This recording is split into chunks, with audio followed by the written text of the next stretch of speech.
পুরুষ হওয়া অত সোজা নয়।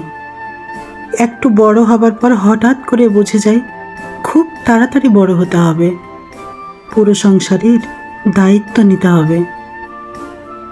ঘর বানানোর জন্য পুরুষকে ঘর ছেড়ে বাইরে যেতে হয়, বছরের পর বছর থাকতে হয়। মৃত্যুর আগে অবধি হয়তো কখনো পাকাপাকিভাবে বাড়ি ফেরা হয় না আর। নির্বাক সৈনিকের মতো লড়ে যায় বহুরূপের মতো বিভিন্ন রূপে, কখনো দাদা, কখনো ভাই, কখনো বা স্বামী, কখনো বাবা। পুরুষকে কখনো কাঁদতে দেখবেন না, কারণ সে জানে কাঁদলে সান্ত্বনা দেওয়ার মতো কাউকে পাশে পাওয়া যায় না।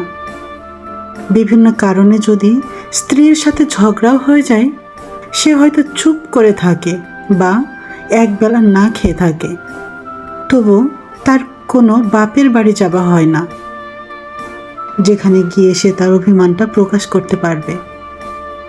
যতই শিক্ষার ডিগ্রি থাকুক, পুরুষের সম্মানটা তার উপার্জন এবং মূলধনের উপর নির্ভর করে। পুরুষরা সমাজ, পরিবার ও সম্পর্কের ভিত গড়ে তোলে, অথচ তাদের আবেগ, সংগ্রাম ও স্বাস্থ্যের কথা অনেক সময় উপেক্ষা করা হয়। তাদের ত্যাগ, দায়িত্ব ও ভালোবাসাকে সম্মান জানায়।